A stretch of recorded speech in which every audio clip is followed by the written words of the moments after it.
ரீசெண்டா நம்ம கலாட்டா யூடியூப் சேனல்ல வந்து பாத்தீங்கன்னா வியூஸே போறது இல்லைங்க. ஒரு 10 to 15 வீடியோஸ்க்கு மேல அவங்களுக்கு வந்து வியூஸே போறது இல்ல. அப்ப அந்த கண்டென்ட் கிரியேட்டர் இருக்காங்கல்ல, அவங்க வந்து பாத்தீங்கன்னா பயங்கரமா ஒரு யோசனை யோசிச்சிருந்திருக்காங்க. என்னன்னா இந்த இன்ஃபுளுன்ஸ் எல்லாம் இருக்காங்க இல்லைங்களா, இன்ஃபுளுன்ஸ்லாம் நடந்த பிரச்சனை யாருக்கெல்லாம் வந்து இன்ஃபுளுன்ஸ்லாம் பிரச்சனை நடந்திருக்கோ அவங்க எல்லாம் கூப்பிட்டு நம்ம இன்டர்வியூ பண்ணலாம் அப்படிங்கிற ஒரு ஐடியா வந்து அந்த கான்டென்ட் கிரியேட்டர் வந்து பண்ணியிருக்காரு. இல்லைன்னா அவர் வேலை போயிரு இல்லைங்களா, அதனால அந்த மாதிரி பண்ணியிருக்காங்க.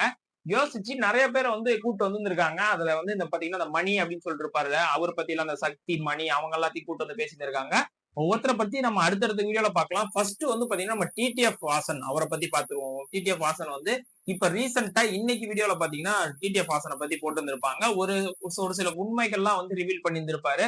டிடிஎஃப் வாசன்ல இருந்து அவர் மொபைல் காமிச்சே வந்து சொல்லியிருந்திருப்பாரு. ரீசெண்டா டிடிஎஃப் வாசனுமே கூட பாத்தீங்கன்னா அவரோட சேனல்ல வந்து வியூஸ் போறது இல்ல அப்படிங்கவும் அந்த யூடியூபோட சம்பாரிச்சது இன்கம் காட்டுறது இந்த மாதிரியான ஒரு சில கண்டென்ட்ஸ் எல்லாம் வந்து அவங்க எடுத்து போட்டுட்டு இருக்காங்க. அண்ட் தென் இதுல வந்து பாத்தீங்கன்னா நம்ம டிடிஎஃப் வாசன் வந்து ஒரு சில உண்மைகள் எல்லாத்தையும் ரிவீல் பண்ணியிருந்திருப்பாரு. அவர் என்னெல்லாம் ரிவீல் பண்ணியிருக்காரு அப்படிங்கிறது எல்லாத்தையும் பாக்குறதுக்கு முன்னாடி ஹூ இஸ் டிடிஎஃப் வாசன் அன்று முதல் இன்று வரை அப்படின்னு சொல்லிட்டு ஒரு சின்ன ஸ்டோரி வந்து பாத்திரலாம். இதுல விரிவாக்கமான உண்மையை ஒரு சுருக்கமான கதையில வந்து நம்ம பாத்திரலாம். என்னெல்லாம் அவர் பண்ணியிருக்காரு, அவர் வாழ்க்கையில எவ்வளவு கஷ்டத்தெல்லாம் அனுபவிச்சிருக்காரு சின்ன வயசுல. அதாவது இப்பயுமே ஒரு சின்ன பையன் தான். ஒரு சின்ன பையன் வந்து எந்த அளவுக்கு வளர்ந்துருக்கான், இவ்வளவு அடிபட்டு எத்தனை இடத்துல வந்து அவனோட எல்லா இதுமே போய் அவன் எப்படிலாம் வந்து கீழாய் திரும்ப வந்திருக்கான் அப்படிங்கறத பத்தி இந்த வீடியோல நம்ம பார்க்க போறோம். வாங்க வீடியோக்குள்ள போகலாம். நீங்க டிடிஎஃப் வாசனோட உண்மையான ஃபேனா இருந்தா உங்களுக்கு வந்து கண்டிப்பா நீங்க ஜார்விஸ் அப்படிங்கிற பைக் வந்து தெரிஞ்சிருக்கும். இப்ப கரண்ட்ல அவர்கிட்ட 3 பைக் இருக்கு. சூப்பர் பைக் மட்டுமே 3 வச்சிருந்திருக்காரு. அண்ட் தென் 2 கார் வச்சிருக்காரு, சூப்பர் கார் வச்சிருந்திருக்காரு. இவ்வளவு வச்சிருந்தாலும் இந்த ஜார்விஸ் அப்படிங்கிற ஒரு பைக் இருக்கு பாத்தீங்களா, உண்மையான டிடிஎஃப் லவர்ஸ், உண்மையான டிடிஎஃப் ஃபேன்ஸ்க்கு மட்டும்தாங்க அந்த ஜார்விஸ் அப்படிங்கிற பைக் வந்து தெரியும். அந்த ஜார்விஸ் பைக்ல தான் அவங்க வந்து ஸ்டார்டிங்ல யூடியூப் சேனல் ஸ்டார்ட் பண்ணாங்க. டிடிஎஃப் வாசனோட கேரக்டருங்க, அந்த கேரக்டர் வந்து பாத்தீங்கன்னா எப்படின்னா நிறைய பேர் வந்து சொல்லுவாங்க, ஒருத்தவங்க பண்றது பாத்தீங்கன்னா ஆக்டிங் பண்ற மாதிரியே இருக்கும். இவன் என்னடா ஆக்டிங் பண்றான், நடிக்கிறான், நடிச்சிட்டு இருக்க மாதிரி தான் இருக்கு இவன் பாக்குறது பண்றதெல்லாம் பார்த்தா அப்படின்னு. ஒரு நல்லவன் மாதிரியே நடிக்கிறான், சைலண்டானவன் மாதிரியே நடிக்கிறான், இன்னும் கோபமா இருக்க மாதிரியே நடிக்கிறான் அப்படின்னு நினைப்பான். ஆனா அதுதாங்க உண்மை. அந்த மாதிரிதான் இருப்பாங்க. நம்ம நினைக்கலாம் அவங்க வந்து நடிக்கிறாங்க அப்படின்னு சொல்லிட்டு, ஆனா அப்படிலாம் கிடையாது. உண்மையாலுமே அப்படிதான் இருப்பாங்க. இவங்க வந்து அந்த அமைதியா இருக்கவங்க அமைதியா இருக்கிறது தான் அப்படிதான் இருப்பாங்க. அந்த பேசுறதெல்லாம் ஒரு சிலர் தான் பேசுவாங்க. அந்த டிடிஎஃப் வாசன் பேசுறது பார்த்தா நமக்கு நடிக்கிற மாதிரி தான் இருக்கும். ஆனா உண்மையாவே அவங்க அந்த டிடிஎஃப் வாசனோட கேரக்டரே அதுதான். அது வந்து நான் பர்சனலா எக்ஸ்பீரியன்ஸ் பண்ணி சொல்றேன். அதுதாங்க அவங்களோட கேரக்டர். டிடிஎஃப் வாசனோட கேரக்டரே அதுதாங்க. நம்ம டிடிஎஃப் வாசனோட அப்பா வந்து போலீஸா இருந்திருக்காரு. போலீஸ் ஆகிட்டு ஒவ்வொரு இடத்துக்கும் டிரான்ஸ்பர் ஆகிட்டு போயிட்டே இருந்திருக்காரு. அண்ட் தென் வந்து ஒரு இன்சிடென்ட்ல அவர் வந்து இறந்துட்டாரு. அந்த பர்சனல் லைஃப்ல நம்ம என்டர் ஆக வேணாம், அதை அங்கேயே முடிச்சுப்போம். அவர் வந்து இறந்துட்டாரு. அண்ட் தென் இவருக்கு வந்து பாத்தீங்கன்னா அந்த போலீஸ் லைன் அந்த மாதிரி போறதுக்கு இன்ட்ரெஸ்ட் இல்ல. அதனால இவர் என்ன பண்றாரு அப்படின்னா மீடியா, சோசியல் மீடியா இந்த மாதிரி தான் இவரோட இன்ட்ரெஸ்ட் எல்லாமே இருக்கு. இவர் வந்து ஒரு யூடியூப் சேனல் ஸ்டார்ட் பண்றாரு. யூடியூப் சேனல் ஸ்டார்ட் பண்ணி அந்த ஸ்டண்ட் பண்றது, வீலிங் பண்றது, ஸ்கிட் பண்றது, பர்ஸ்ட் பண்றது இந்த மாதிரியான இது எல்லாத்தையுமே வந்து ஒவ்வொருத்தங்களுக்கும் சொல்லி கொடுத்துட்டு இருக்காரு. யூடியூப் மூலியமா வந்து சொல்லி கொடுத்துட்டு இருந்திருக்காரு. ஒவ்வொருத்தரும் சொல்லி கொடுத்துட்டே இருக்கும்போது பாத்தீங்கன்னா அந்த டைம்ல இந்த கோவிட் அப்படிங்கிற ஒரு விஷயம் வந்துச்சுங்க. அந்த கோவிட் அந்த டைம்ல வந்து பாத்தீங்கன்னா 2020 2022 இந்த டைம்ல 2022 சம்திங் அந்த டைம்ல வந்து பாத்தீங்கன்னா பயங்கரமா யூடியூபர்ஸ், இன்ஃபுளுசர்ஸ் எல்லாமே பயங்கரமா வளர ஆரம்பிச்சாங்க. அந்த டைம்ல வளர்ந்து வரதாங்க இவரு இந்த டிடிஎஃப் வாசன் அப்படிங்கிறவரும் அந்த டைம்ல வளர்ந்து வரதான். அடுத்து இவர் என்ன பண்றாரு அப்படின்னா, சரி நம்ம ரைடு போவோம் அப்படின்னு சொல்லிட்டு இந்த ஸ்டண்ட் இது எல்லாத்தையும் வச்சு அதிகமா பார்க்க ஆரம்பிச்சிட்டாங்க. அதனால ரைடு போவோம், இதை மாதிரி நம்ம பண்ணோம்னா இன்னும் கொஞ்சம் பேர் பார்ப்பாங்க அப்படின்னு சொல்லிட்டு ரைடு போக ஸ்டார்ட் பண்ணிருக்காருங்க. ரைடு போக ஆரம்பிச்சதுல தாங்க ஆரம்பிச்சது இவரோட வினைய. ஃபர்ஸ்ட் கேஸ் என்னன்னு சொல்லி பாத்தீங்கன்னா, இவர் வந்து ஸ்டண்ட் பண்றாரு அப்படின்னு சொல்லிட்டு இவர் மேல வந்து கேஸ் போட்டு இருந்திருக்காங்க. அண்ட் தென் செகண்ட் கேஸ் என்னன்னு பாத்தீங்கன்னா, இவர் மேல ஃபர்ஸ்ட் கேஸே இதுதாங்க, அந்த ஸ்டண்ட் பண்றாரு அப்படிங்கறத பத்தி தான் இதான் ஃபர்ஸ்ட் கேஸாவே ஒரு லைஃப்ல இருந்திருக்கு. அண்ட் தென் நெக்ஸ்ட் என்ன போட்டிருக்காங்க அப்படின்னா, இவர் வந்து ஸ்பீடா வந்து டிரைவ் பண்றாரு அப்படிங்கறத வந்து போட்டு இருந்திருப்பாங்க. இவர் டிரைவ் பண்றது, இந்த ஸ்டண்ட் பண்றது எல்லாத்தையுமே இவர் வந்து யூடியூப் இந்த மாதிரி சோசியல் மீடியாஸ் எல்லாம் போடுறதுனால இவருக்கு இந்த மாதிரியான பிரச்சனைகள் எல்லாமே வர ஆரம்பிச்சிருக்காங்க. இவர் வந்து ஸ்பீடா டிரைவ் பண்றாரு அப்படின்னு சொல்லிட்டு இவர் மேல கேஸ் போட்டு வந்திருக்காங்க. அண்ட் தென் தேர்டா என்ன பண்ணிருக்காரு அப்படின்னா, இவர் வந்து ஒரு கிரௌட் வந்து சேர்த்துட்டாரு அப்படின்னு சொல்லியிருக்காங்க. இந்த ரைட் போறாரு இல்லைங்களா, இந்த ரைடு போறதுக்கு எல்லாத்துக்குமே ஒரு சில குரூப்பா ரைடு போற மாதிரியான ஒரு டீம் எல்லாத்தையுமே இவர் தான் ஃபார்ம் பண்ணி வச்சிருந்தாரு. இந்த மாதிரிலாம் ஃபார்ம் பண்ணி ஒரு பெரிய லெவலுக்கு ரீச் ஆனதுக்கு அப்புறம் இவர் வெளியில போயிட்டு ஒரு இன்ஃபுளுசர் ஆனதுக்கு அப்புறமேட்டு சொல்றேன், இவர் வெளியில போயிட்டு பாத்தீங்கன்னா மக்கள்கிட்ட ஒரு கூட்டத்தை வந்து ஒரு இடத்துல கூட்டிட்டாரு. அந்த இடத்துல கூட்டம் அதிகமாயிருச்சு அப்படின்னு சொல்லிட்டு அப்போ வந்து கேஸ் போட்டு உள்ள தூக்கிட்டு போயிட்டாங்க. அதாவது ஒரு மனுஷன் என்ன பண்ணாலும் கேஸ் கேஸ் கேஸ் கேஸ்னு கேஸ்லயே வாழ்ந்த மனுஷன் வந்து இந்த மனுஷனா மட்டும்தான் இருக்க முடியும். அந்த அளவுக்கு வந்து அடுத்து ஒரு கேஸ் போட ஆரம்பிச்சிட்டாங்க. அதுக்கு அடுத்து இன்னொரு கேஸுங்க. என்னன்னா மொபைல்ல வந்து கார் டிரைவ் பண்ணும் போது மொபைல்ல போன் பேசிட்டே போயிட்டாரு. அதனால வந்து அவருக்கு இன்னொரு கேஸ் அந்த இடத்துல தான் வந்தாரு நம்ம விநாயக. யாருன்னு சொல்லி பாத்தீங்கன்னா நம்ம விஜய் சித்து அண்ணா வந்திருந்தாரு. என்னன்னா அதுக்கு கம்பாரிசன் எக்ஸாம்பிளுக்கு வந்து இவர் என்ன சொல்லிட்டாரு டிடிஎஃப் அப்படின்னா, அந்த டைம்ல ரீசெண்டா விஜய் சித்து அண்ணாவும் ஒரு வீடியோ போட்டிருந்தாரு. அதுல போன் பேசியிருக்க மாதிரி போயிருப்பாரு. அதுல இந்த எக்ஸாம்பிளுக்கு என்ன சொல்லியிருப்பாருன்னா, டிடிஎஃப் வாசன் என்ன சொல்லியிருப்பாருன்னா, விஜய் சித்து கூட தான் அந்த மாதிரி பேசிட்டு போயிருந்திருக்காரு. அவருக்கு எதுவும் சொல்லல. டிடிஎஃப் வாசன் பேசினா பிரச்சனை விஜய் சித்து பேசினா பிரச்சனை இல்லையா அப்படின்ற மாதிரியான ஒரு கான்ட்ரவர்சி கிரியேட் பண்ணி விட்டுருப்பாரு. அந்த டைம்ல விஜய் சித்து அண்ணாக்கும் மேலேயும் கேஸ் போட்டு வந்திருப்பாங்க. இவங்க தரப்புல இருந்து போட்டு வந்திருப்பாங்க, டிடிஎஃப் வாசன் தரப்புல இருந்து போட்டு வந்திருப்பாங்க. தான் மாட்டினா மத்தவங்களும் மாட்டணும்னு நினைக்கிறது தப்பான செயல். அடுத்து வந்து பாத்தீங்கன்னா இவரோட இன்கம் இருக்கு இல்லைங்களா, இன்கம் வச்சே பாத்தீங்கன்னா ஒரு கடை வந்து வைக்கிறாரு, பிக் ஷாப் வந்து வைக்கிறாரு. அதுல வந்து இந்த பைக்கான அசசரிஸ் எல்லாம் இருக்குல்ல, இந்த வந்து சைலன்சரை மாத்தி போட்டு ஓட்டுனதுக்குமே வந்து பாத்தீங்கன்னா எக்ஸாஸ்டர் மாத்தினதுக்காக இவர் மேல வந்து ஒரு இன்னொரு கேஸும் போடப்பட்டிருந்திருக்கு. அந்த ஒரு பிக் ஷாப் வந்து வைக்கிறாரு. அதுல வந்து பாத்தீங்கன்னா இந்த சூப்பர் பைக்ஸ் அந்த பைக்கு எல்லாத்துக்குமே வந்து நம்ம ஆல்டர் பண்ணுவோம் இல்லைங்களா, அந்த மாதிரி பண்றதுக்கு டிசைன் பண்ற மாதிரி எல்லா பொருளுமே வந்து அந்த கடையில எல்லாமே வச்சிருந்தாங்க. ஒன்னொன்னு வந்து கடையை டெவலப் பண்ணிட்டே இருந்தாரு. இதுக்கப்புறம் அவரோட இன்கம் அண்ட் தென் இவரோட இன்ஃபுளுன்ஸ் லெவல் அண்ட் தென் இவரோட ரீச்சுங்கிறது வந்து வேற லெவல்ல போக ஆரம்பிச்சிச்சுங்க. இந்த ஒரு சின்ன பையனா இருந்து இந்த லெவலுக்கு வந்து ரீச் ஆக ஆரம்பிச்சிட்டாரு. ரீச் ஆக ஆரம்பிச்சதுக்கு அப்புறம் இவர் என்ன பண்றாரு அப்படின்னா மூவி வந்து கமிட் பண்றாருங்க. சரி நம்ம ஃபர்ஸ்ட் மூவி ஒண்ணு நடிப்போம் அப்படின்னு சொல்லிட்டு அடுத்த கட்டமா டெவலப் ஆகிட்டே போயிட்டே இருக்கணும் இல்லைங்களா, அடுத்து மூவிக்கு வந்து கமிட் ஆகுறாரு. மூவி கமிட் ஆனதுக்கு அப்புறம் அந்த டைரக்டருக்கு இங்கேயும் பிரச்சனைங்க இவருக்கு. அதான் அந்த நம்ம சின்ன பையனா இருக்கோம் அப்படின்னு சொல்லிட்டு அவங்கள ஏமாத்துறதுக்கு தான் நிறைய பேர் இருக்காங்களே தவிர அவங்கள வளர்த்து விடுறதுக்கு யாரும் இல்லாத மாதிரி இவரையும் அதே மாதிரிதாங்க நிறைய ஏமாத்துறதுக்கு தாங்க நிறைய பேர் இருந்தாங்க. அந்த டைரக்டர் என்ன பண்ணியிருக்காரு அப்படின்னா, நீங்க வந்து இது மாதிரி பண்ணுங்க தம்பி, அப்படி பண்ணுங்க தம்பி. அந்த டைரக்டர் யாருன்னு உங்களுக்கே தெரியும். அந்த திருவிக்கா டைரக்டர் அவர் தான் வந்து பாத்தீங்கன்னா இவருக்கு இன்ட்ரோ கொடுக்கறதா சொல்லியிருந்திருக்காரு. மஞ்சள் வீரன் அப்படின்னு சொல்லிட்டு அந்த படத்தோட டைட்டில் வந்து வச்சிருந்திருக்காங்க. மஞ்சள் வீரன் படம் அவருக்கு ஹீரோ அப்படின்னு சொல்லி வச்சிருந்திருக்காங்க. வச்சுட்டு அந்த போஸ்டர் எல்லாமே ஓரளவுக்கு நல்லா ட்ரெண்ட் ஆனிச்சு. எல்லாமே பண்ணிட்டு முடிச்சதுக்கு அப்புறம் ரொம்ப நாளா ஷூட் எடுக்கிறேன்னு சொல்லிட்டு அவங்க எடுக்காமயே இருந்திருக்காங்க. இவங்க 2 பேரும் ஒட்டுக்கா சேர்ந்து கான்ட்ராக்ட் எல்லாம் போட்டு வந்திருக்காங்க. நிறைய யூடியூப்லயே போட்டு வந்திருக்காங்க. போக போக என்ன பண்ணிருக்காங்கன்னா, ஓகே இது வந்து ஒரு லெவல் தாண்டி போயிட்டே இருக்கும்போது ஐபிஎல் அப்படின்னு சொல்லிட்டு இவர் இன்னொரு படத்துக்கு வந்து கமிட் ஆக ஆரம்பிக்கிறாரு. கமிட் ஆன உடனே இந்த படத்தோட ஃபர்ஸ்ட் கமிட் ஆன படத்தோட ஷூட்டே இன்னும் முடியல, அதாவது ஷூட்டே எடுக்கல. அப்படி இருக்கும்போது இந்த ஐபிஎல்ங்கிற படத்துக்கான ஷூட்டுக்கு வந்து இவர் வந்து டிடிஎஃப் வாசன் போக ஆரம்பிச்சாரு.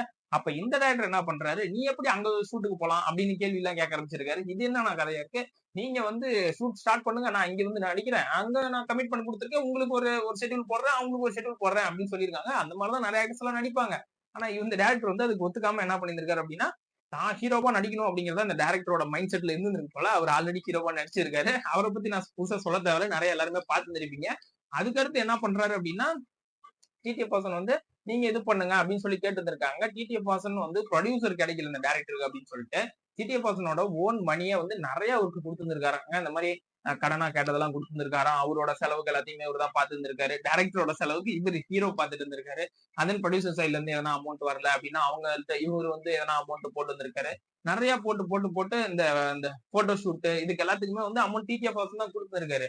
எல்லாமே பண்ணியிருந்திருக்காரு. ஆனா அடுத்து நெக்ஸ்ட் ஸ்டெப் வந்து மூவ் ஆன் ஆகவே இல்லை. அந்த ப்ரொடியூசரும் தயாரா இருந்தாங்களா, ஆனா இவங்க ரெடியா ஆகல. ஏன் அப்படின்னு சொல்லிட்டு அது அவங்க 2 பேத்துக்குள்ளதாங்க தெரியும். இவருக்கு வந்து எல்லா இடத்துலயும் பிரச்சனை பிரச்சனை பிரச்சனை பிரச்சனைன்னு ஒரே பிரச்சனையில ஒரு சின்ன பையன் வாழ்ந்து இந்த அளவுக்கு ரீச் பண்ணியிருக்கான் அப்படின்னா அது கிரேட்டுங்க, வேற லெவலா தான் இருக்கும். இந்த மூவி அந்த டைம்ல நடந்த பிரச்சனையை பத்தி நம்ம வந்து இந்த கலாட்டால பேசியிருந்திருக்காரு. அதை பத்தி நம்ம லாஸ்ட் வீடியோட எண்ட்ல வந்து தெளிவா என்னன்னு பாத்துருவோம். அண்ட் தென் லாஸ்டா நடந்த ஒரு பிரச்சனை இவருக்கு என்னன்னா, இந்த டீ கடையை வந்து டீ குடிக்க போயிருந்திருப்பாங்க. அவர் வந்து இப்ப அவரோட ஹோம் டவுன்ல இருக்காரு. ஹெலிகாப்டர் வாங்கணும் அப்படிங்கிறது தான் அவரோட மெயின் மைண்ட் செட்டா இருந்திருக்கு. ஏன் அதனால அப்படின்னு சொல்லி பாத்தீங்கன்னா, இவர் வந்து அந்த அவங்க சொந்த ஊருக்கு போகும்போது நான் வந்து ஒரு சூப்பர் பைக்ல தான் போகணும். சூப்பர் பைக்ல போயிட்டு ஒரு மாதிரி அந்த சவுண்ட்ல நான் போகணும், அந்த அந்த ரோட்ல போகணும், அப்ப எல்லாரும் நீங்க பாக்கணும் அப்படிங்கிறது என்னோட மைண்ட் செட்டா இருந்துச்சு அப்படின்னு சொல்றாரு. ஆனா அதுக்கு அடுத்து போகும்போது சரி பைக்கை விட்டு அடுத்து காரே வாங்கிட்டாரு. கார் வாங்கி கார்லயும் போற அளவுக்கு இருக்காரு. சரி காரும் வாங்கியாச்சு, அப்ப இன்னும் என்னடா நம்ம ஊர்ல போனா சொந்த ஊருக்கு போகும்போது எப்படி மாசா போலாம் அப்படின்னா ஹெலிகாப்டர்ல தான் போவேன் அப்படின்னு சொல்லிட்டு ஒரு ஹெலிகாப்டர்ல தான் போகணும் அப்படிங்கிற மைண்ட் செட்ல தான் இருந்திருக்காரு. ஹெலிகாப்டர் வந்து 1.5C 2Cக்கே இருக்கு அப்படின்னு சொல்லியிருந்திருக்காரு. அதுல இருந்தே நான் வாங்குறேன், அது ஹெலிகாப்டர் வாங்கிட்டு தான் வரமா அப்படின்னு சொல்லிட்டு அவங்க அம்மாட்ட சொல்லியிருந்தாராங்க. அவங்க அம்மாட்டையும் பாட்டிக்கிட்டே. ஆனா அவங்க அம்மாவும் பாட்டியும் நான் அவனை பார்த்தே அவங்கன்னு சொல்லிட்டு அவங்க கம்பல் பண்ணி அழுதுனாலதான் இவர் ஹோம் டவுனுக்கே வந்து போயிருந்திருக்காரு. அந்த ஹோம் டவுன்ல தான் இப்ப ஸ்டே பண்ணி தங்கி இருந்தாரு கொஞ்ச நாளாவே. அந்த ஹோம் டவுன்ல என்ன நடந்திருக்கு அப்படின்னா, டீ கடைக்கு ஒரு டீ குடிக்க போறாருங்க. ஒரு மனுஷன் ஒரு டீ கூட நிம்மதியா குடிக்க முடியாதா அப்படிங்கிற மாதிரி டீ கடைக்கு டீ குடிக்க போயிட்டு அந்த இடத்துல ஒரு சண்டை. என்னன்னா அந்த டீ கடைக்காரனுக்கும் வேற ஒருத்தவங்களுக்கும் ஒரு சண்டை நடந்துட்டு இருக்கு. நம்ம அண்ணன் ஹீரோ இல்லைங்களா, நம்ம அண்ணன் வந்து அந்த கேரக்டர் ஒரு சில கேரக்டர் பத்தி எல்லாம் சொல்லுவாங்க. இந்த மாதிரி நம்ம அண்ணனும் வந்து அந்த பாக்குறதுக்கே நடிக்கிற மாதிரி இருக்கும். அந்த ஸ்டார்டிங்ல சொல்லிருப்பீங்க. ஆனா அதுதான் அவங்க ரியல் கேரக்டர், அப்படிதான் இருப்பாங்க. அந்த மாதிரி இவர் போயிட்டு எதுக்கு சண்டை போடுறீங்க அப்படின்னு சொல்லிட்டு கேட்டு இருப்பாரு. இவர் வந்து போதையில இருந்திருப்பாரு போல அந்த இன்னொரு பர்சனை, அந்த டீ கடைக்காரங்கள்ட்ட சண்டை போட்ட பர்சனை.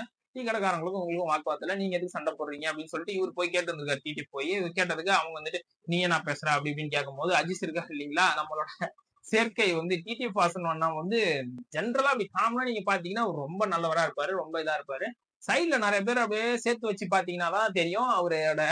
அவரோட டோட்டலாவே நம்ம அவரை வெறுத்துருவோம். அந்த அளவுக்கு இருப்பாங்க இங்க சுத்தி இருக்கிறவங்க எல்லாத்தையுமே வந்து பாத்தீங்கன்னா நம்ம அந்த கேஜிஎஃப் அவங்க எல்லாம் கூட்டு போய் விஜய் சுதான்னா கூட இந்த பிரச்சனையெல்லாம் ரொம்ப பெரிய பிரச்சனையே இல்லைங்க. சிம்பிளா முடியிற ஒரு மேட்ரு.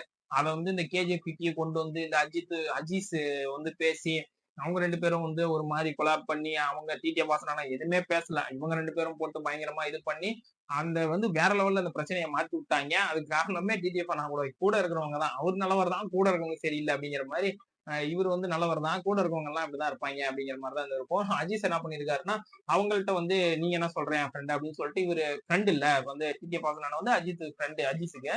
அஜீஸ் வந்து என் ஃப்ரெண்ட் நீ கேக்குறேன்னு சொல்லிட்டு நேர்ல போய் கேட்டோன்னே நீ எந்த ஊர்ல இருந்து வந்து கேக்குற, இந்த பையன் கேட்டா அவன் என்னோட ஊரு அதனால இவன் கேட்கலாம், நீ எதுக்குடா கேக்குறேன்னு அவங்கள்ட்ட அடிக்கிறதுக்கு போற மாதிரி போயிட்டு அண்ட் தென் பிளாக்மெயில் எல்லாம் பண்ணியிருக்காங்க. இவங்க எந்த அளவுக்கு வந்து இவங்களை வந்து பிளாக்மெயில் பண்றாங்க அப்படின்னா மீடியா கூப்பிடவா போலீஸை கூப்பிடவா உன்னோட லட்சணத்தை எல்லாத்தையும் வெளியே சொல்லவா அப்படின்ற மாதிரி பிளாக்மெயில் பண்ற அளவுக்கு இவங்க பாதிக்கப்பட்டிருக்காங்க பாருங்க. பிளாக்மெயில் எல்லாம் பண்றாங்களாம். இந்த மாதிரி கூப்பிட்டா அவங்க அமைதியா போயிருவாங்க அப்படின்னு நினைச்சிட்டு அவங்க பண்ணியிருந்திருக்காங்க. இவங்க போயிட்டு ஃபர்ஸ்ட் கேஸ் கொடுத்துட்டாங்களாங்க.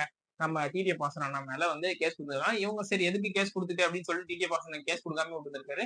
இவங்க ஆனா போயிட்டு ஃபர்ஸ்ட் அந்த சண்டை போட்டாரு இல்லைங்களா, அவங்க போயிட்டு கேஸ் கொடுத்துருக்காங்க.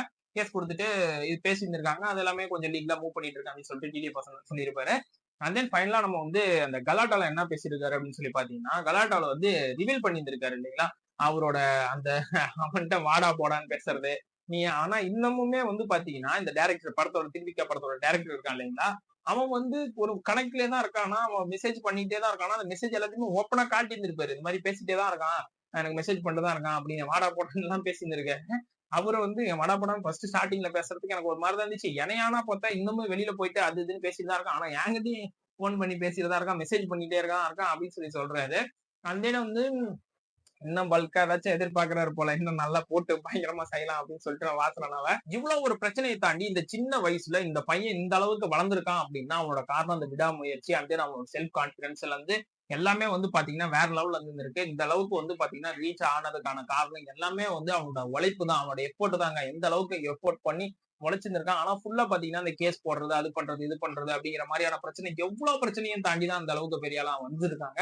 அதை வந்து அக்செப்ட் பண்ணி தான் ஆகணும். நிறைய பேர் என்ன பண்ணுவாங்க அப்படின்னா இது அவங்க எல்லாம் அப்படிதான் டம்மிப்பா அப்படின்னு சொல்லிட்டு இருப்பாங்க.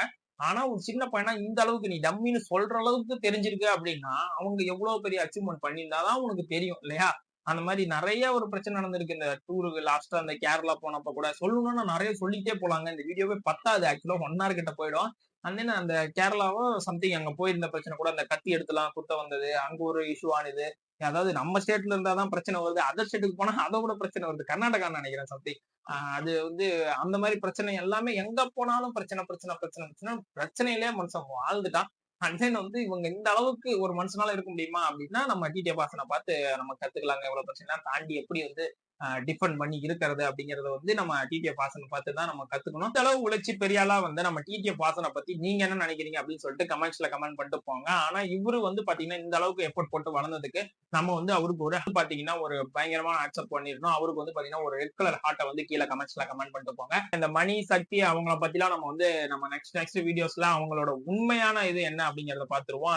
அவங்க உண்மையாலுமே இதுதான் பண்ணிருக்காங்க அப்படிங்கிறது எல்லாத்தையுமே வந்து நான் நெக்ஸ்ட் வீடியோல வந்து ரிவீல் பண்றேன். அவங்களுக்கு அந்த டிவோர்ஸ் ஆனது அந்த பிரச்சனை எல்லாமே என்ன அப்படிங்கறத பத்தி எல்லாத்தையுமே பர்சனலா எல்லாத்தையுமே கலெக்ட் பண்ணி நான் உங்களுக்கு வந்து பாத்தீங்கன்னா ரிவீல் பண்றேன். நெக்ஸ்ட் வீடியோஸ்ல நான் அடுத்தடுத்து வர வீடியோஸ் எல்லாத்தையுமே ரிவீல் பண்றேன். நம்ம சேனல் அதுக்கும் நீங்க சப்ஸ்கிரைப் வச்சுக்கோங்க. இந்த மாதிரியான live news motivation video cinematic videos உங்களுக்கு டெய்லி வரணும் அப்படின்னா லைக் பண்ணுங்க, ஷேர் பண்ணுங்க, சப்ஸ்கிரைப் பண்ணுங்க. அப்படியே பார்த்துருங்க பெல் ஐகானை கிளிக் பண்ணுங்க. பை.